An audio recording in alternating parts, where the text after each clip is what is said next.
Hey there, Griever Gang. Welcome back to Griever Productions. So I wanted to have a look at this, okay? So Phil Collins is something that is something. So Phil Collins is an artist that I have loved for a very, very, very long time. I still maintain that the three best things that Disney ever did, actually, you know what? Now that I'm thinking about it, I'm going to say four best things that Disney ever did was James Woods for Hades, Jeremy Irons for Scar, Elton John for the soundtrack of The Lion King, and Phil Collins for the Tarzan soundtrack. Four of the best things Disney ever did was let that happen. Oh, and five, Robin Williams for the Genie. Of course. As if I'm going to forget that, right? Oh man, the internet nearly ripped me apart for that one. As we know, Phil Collins is getting a little bit further on in age, and something that I like to look at is how a vocalist handles age and how proficiently they go about singing in their later years, because what tends to happen is that the voice does tend to not always go, but change in a significant way. Now, there are techniques that allow us to combat this, but in some cases, if a voice is going to change, it's going to change, and there's not a lot you can do about it. But the reason that I really want to look at this one in particular is because of a YouTube short that came past me of Phil performing this song called You Know What I Mean with his son playing the piano.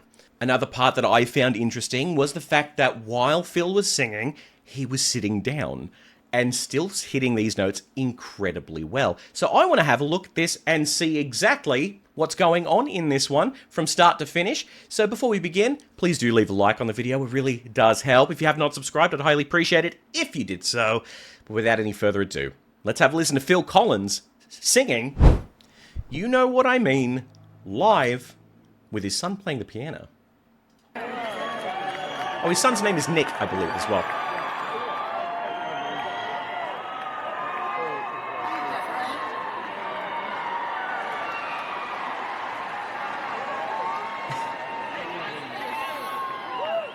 Okay.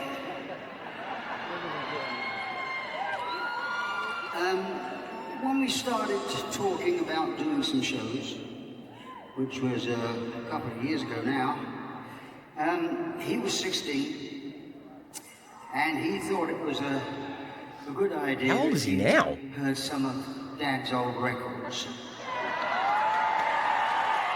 Hang on a second. Hang on. So this is 2019. I want to just double check something here. Okay, so Nick is 24 now. This is 7 years ago. He would have been 17. Is that math right? Yeah, that math's right? So 17. Okay, okay, cool. You know, just to see what was around the corner. And he listened to them, and he found a song that he liked. Yeah. Just one. Just one. Of all the Phil Collins songs, just one. Yeah, I bet that. Oh, two. This just in, ladies and gentlemen. Breaking news. It was mainly one, yeah, I thought. Anyway, so he asked me to teach him to play the song. You know, it was on face value. And, but it was a long time ago. And I didn't remember. You know, I didn't remember what I did yesterday. And don't worry, because it'll happen to you too. Maybe it has already. Maybe you think this is a Sting concert.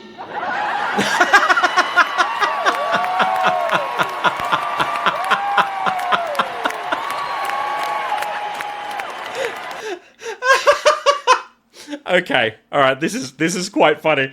I need to double check something. I want to see if there is like a health thing with Phil.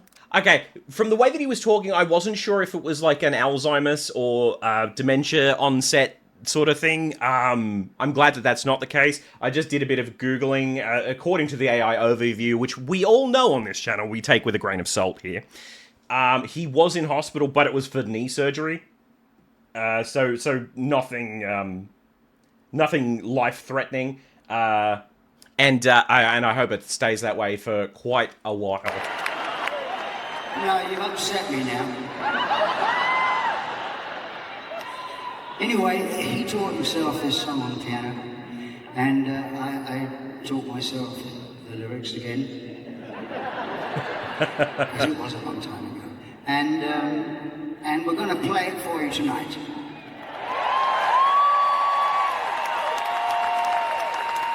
We love you, Sting!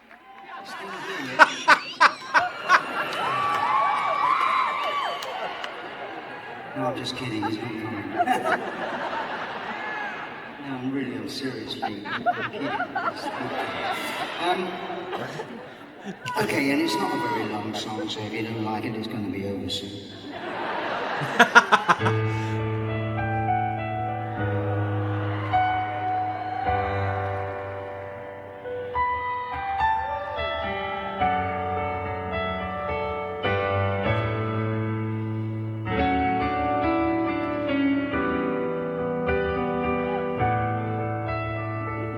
Just as I thought I made it.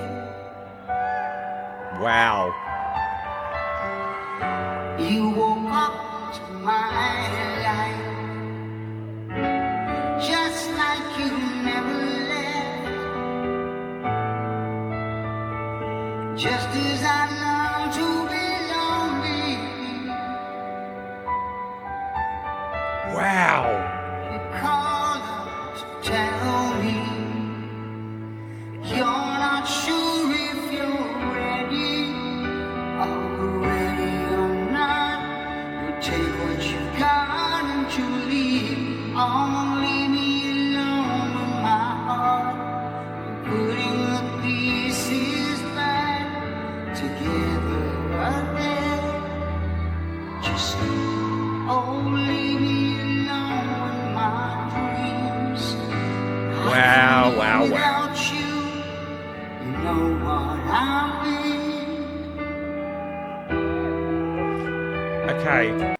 I need to just put a pause in here because I'm actually getting emotional. I nearly said Sting because he kept saying Sting, and now my brain is all messed up. Phil has this wonderful knowledge of music, which is absolutely clear with everything that he has written, but he has such an uncanny, what's the word? It's not even a trick. It's not a trick. I'll put it this way. He has this incredibly wonderful command over melody that not a single other human being does. You can tell a Phil Collins song from a mile away, not just from the tone of voice, but by the melody itself. And there's so much warmth and care and kindness in a weird way that goes into his melody. It's such a strange thing to say, because music is a tangible thing, and those emotions are not like tangible things that you can grab a hold of, but he somehow imbues all of that into those melody lines and does just, like, I'm going to say that it's outlandish. The melody lines are outlandish, but they're just brilliant.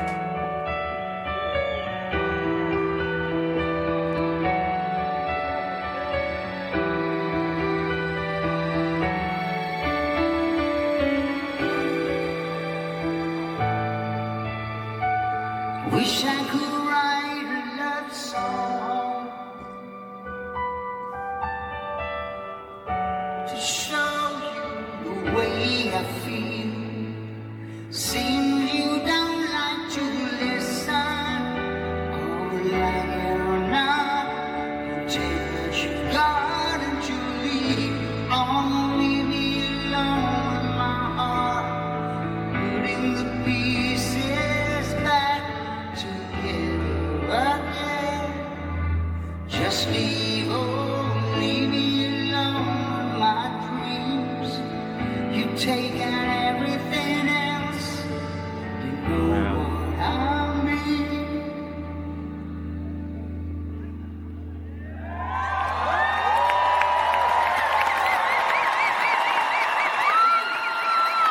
That's stunning.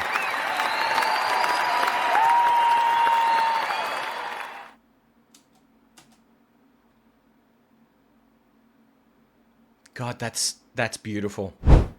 Wow. Okay, look, I said it earlier, where Phil has this incredible understanding of music. The melodies that he produces are unlike anything else. And also, as I said, you can tell a Phil Collins song from a mile away.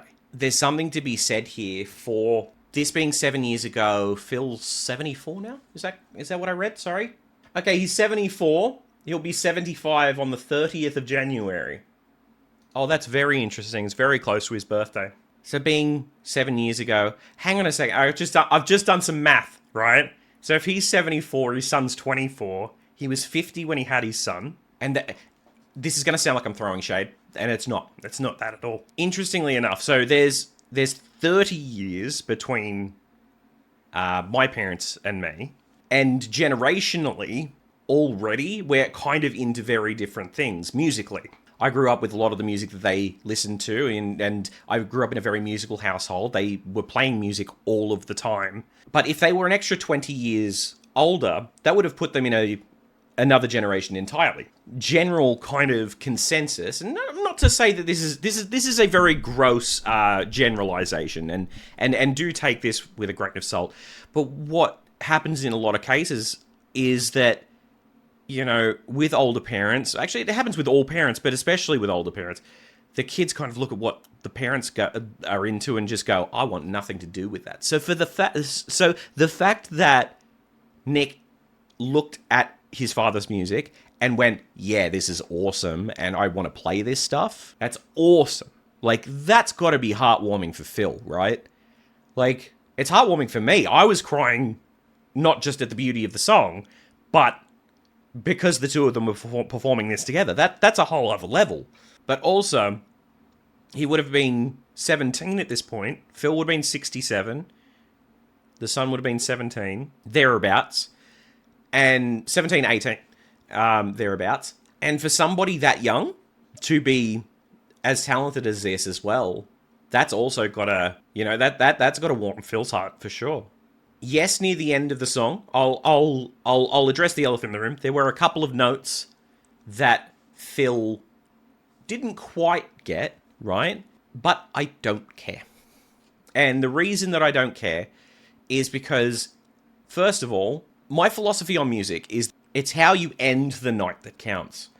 Very much like how Gordon Ramsay on Kitchen Nightmares will say to his guys, what matters the most is how you end the night. You know, you can make mistakes all throughout, but if you end strong, that's what people are going to go away with, right? But also, the way that he was seated, every fiber of my being was like, how is he even singing close to this? That leaned back posture that he had, is there a way that I can kind of like change my camera here to explain this? Okay, so he was laying back like this, right? Kind of sitting back like this. That is not indicative of good posture. This is making me look this is making my like midsection look huge. I don't have a fisheye lens or anything on this camera. I'm uncomfortable looking at that. That's bad. That's bad. But hey, it's to show it's to show a point. So the way that he's kind of leaning back is not indicative of good singing posture. It's always straight up, so that you've got that uninterrupted kind of airflow from here to here. I'm going to put this back up because now my head's cut off. From your lungs to your mouth, that is what you want to be completely uninterrupted. Another thing that he was doing is throwing his head up like this a bit, and that creates its own issue where the is it the trachea? I can't even remember. The windpipe, let's just call it windpipe, let's give it a general name. The windpipe that's here is built to be kind of hooked around like that. So your mouth is here. Here is where the air goes down into your lungs, right? Let's just say my wrist is my lungs. If you are like this, you can actually feel that it kind of gets like a chicane in it, so it kind of goes more like that than it is like that. This is going to get that sound out much less impeded, rather, than say that. And yet, he was hitting these incredible notes at his age like that. And whilst doing it with better posture may have helped in this moment, I also can't say that it wouldn't affect his tone, which is such a draw card for his music. Interesting. That is food for thought. That is food for thought. Anyway, that's all I have to say on this one. This was really, really wonderful. I hope to see more like this, because I do love to see these sorts of things. But thank you guys so much for watching. Like the video if you enjoyed, subscribe, do all that sort of thing. And I'll catch you in the next one. Bye for now. Thank you so much for watching. If you liked what we did here today, for as little as $3 Australian per month, you can join us over on Patreon and become one of our tiered members and join the wonderful list of people here. If you're into gaming, I also have a gaming channel that I have recently gotten back into. And also, on this splash screen, you might see something a little bit interesting. More news on that coming soon.